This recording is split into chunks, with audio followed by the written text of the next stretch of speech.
이 청와대가 어디야? 아, 그만 좀 하세요, 교수님. 앉으세요. 그냥 시작하세요. 저쪽인가? 그동안 꿀 빠느라고 행복하셨죠? 이제 제가 빨대 꽂아드리겠습니다. 안녕하세요, 빨대양 서민입니다. 빨대는 뭐니 해도 서민 빨대. 으아!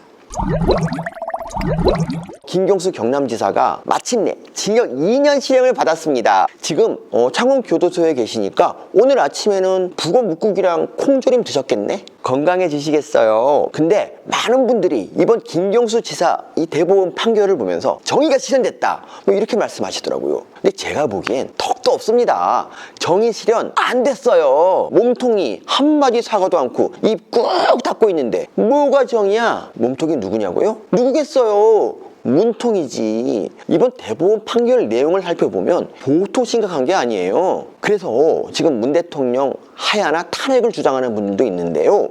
근데 이거는 김경수 지사가 여론 조작한 사건이잖아요. 이게 왜 문통이랑 상관이 있냐? 그래서 오늘은 이 이야기에 빨대를 쫙 꽂아보겠습니다. 김경수 지사 혐의는 크게 두 가지예요. 드루킹 일당이 매크로 프로그램을 이용해서 인터넷 여론 조작을 했는데 김경수 지사가 이들과 공범이냐를 따지는 이 포털 사이트 업무 방해 혐의, 또 하나는 김 지사가 드루킹 내한테 대가를 지급했냐 이걸 따지는 공직선거법 위반 혐의. 일단 업무 방해 혐의는 1, 2, 3심 몽땅 유죄! 김경수 지사 아니지, 이제 지사도 아니야, 김경수 전 지사 이걸로 징역 2년을 받은 거예요. 대통령 최측근인 문 대통령의 이 복심이라는 양반이 민주주의의 근간을 흔드는 인터넷 여론을 조작하고 있었던 겁니다. 근데 문제는 공직선거법 위반 혐의예요. 김경수 지사는 2017년 12월에 드루킹 일당한테 일본 센다이 총영사 자리를 제안하거든요. 허익범 특검은 이거를 6개월 후에 있을 2018년 6월 지방선거에서 불법 여론을 조작해주는 대가라고 봤어요. 매간매직이라는 거죠. 근데 이번 대법원 판결은 그건 아니래. 그래서 이건 무죄가 나왔습니다. 지방선거랑 총영사 자리 제안한 거랑 관련이 있다는 증거가 없대요. 뭐 그도 그럴 것이 드루킹이 여론 조작을 한 시기가 2016년 12월부터 2018년 1월이었거든요. 근데 지방선거는 2018년 6월이었잖아. 선거 5개월 전에 여론 조작 활동이 끝난 거예요. 그러니까 증명이 어렵지. 근데 이제부터가 포인트입니다. 드루킹이 여론 조작을 한 기간에 치러진 선거가 딱 하나 있었어요. 네, 맞습니다. 바로 문재인 대통령이 당선된 2017년 5월 제19대 대통령 선거. 그럼 김경수 전 지사가 제안한 총영사 자리는 지방선거 대가가 아니라 대통령 선거 여론 조작해준 대가일 수 있잖아요. 이런 추론이 더 합리적이잖아. 근데 허익범 특검은 이걸 대통령 선거가 아닌 지방선거 대가로 보고 기소한 거예요. 왜 이렇게 비합리적인 판단을 했을까요? 이유는 간단합니다.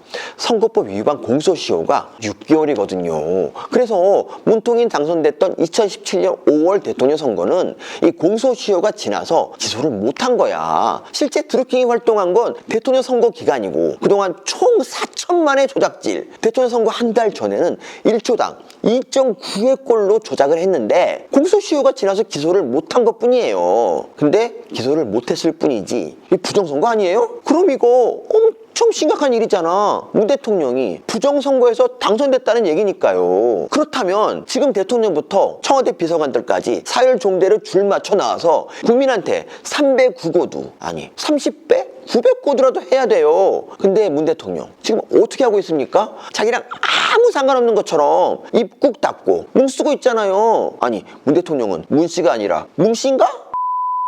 사실 2017년 5월에 선관위가 드루킹 일당을 포착하고 검찰에 수사 의뢰를 한 적도 있어요. 근데 마침 문재인 대통령이 딱 당선이 돼버렸네? 그래서 당시 검찰이 이 사건을 불기소 처리했어요. 이때 검찰총장이 문무일이었거든요.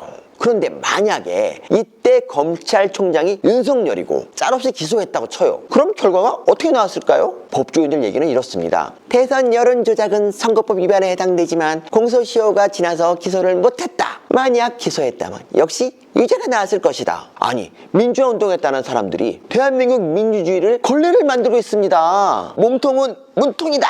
그런데 여러분 너무 분노하지 마세요. 저는 이분들 조만간 죗값 치를 것 같거든요. 그 징후가 벌써 보여요. 드루킹 일당이 걸린 이유가 이유가 뭐냐면요, 오사카 총영사 자리를 달랬는데 꼴랑 센다이 총영사 자리를 줬다고 열받아서 문재인 비방하는 여론 조작하다가 걸렸거든요. 근데 이 드루킹 일당, 놀랍게도 문재인 지지하던 민주당 권리당원들이었습니다. 그런데도 이 자기네들한테 콩고물 안 떨궈준다고 순식간에 입 싹 씻고 물어뜯은 거예요. 신념, 가치, 이념 뭐 이런 거에 따라 움직이는 게 아니라 콩고물 따라 움직이는 거죠. 지금 경선 중인 민주당도 이 징조가 보여요. 방송인 김호준 씨가 이재명 후보 쪽에 붙었다는 얘기가 많아요. 그런데 요즘 이재명 후보를 제일 골치 아프게 만드는 문제가 뭡니까? 배우 김부선 씨잖아요. 발죽거리의 떡볶이 아줌마. 근데 이재명 지사랑 김부선 씨의 관계를 제일 처음에 언론화시킨 사람이 바로 김호준이에요. 옛날에 자기가 엿먹였던 이재명 후보한테 지금은 딱 붙은 거고. 왜?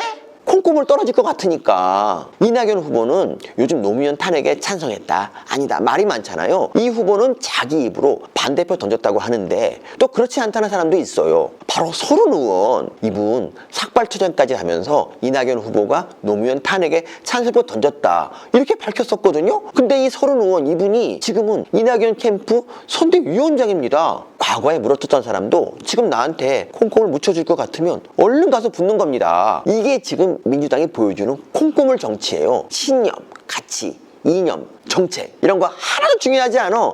누가 나한테 콩고물을 묻혀주느냐, 이게 더 중요한 겁니다. 이러니 이분들이 과연 잘 될 수 있을까요? 그래서 저는 이분들이 조만간 죗값 치른 날이 올 것이다, 반드시 올 것이다, 이렇게 희망적으로 간직하고 있습니다. 그러니 민주당 여러분, 콩고물 계속 쫓으세요.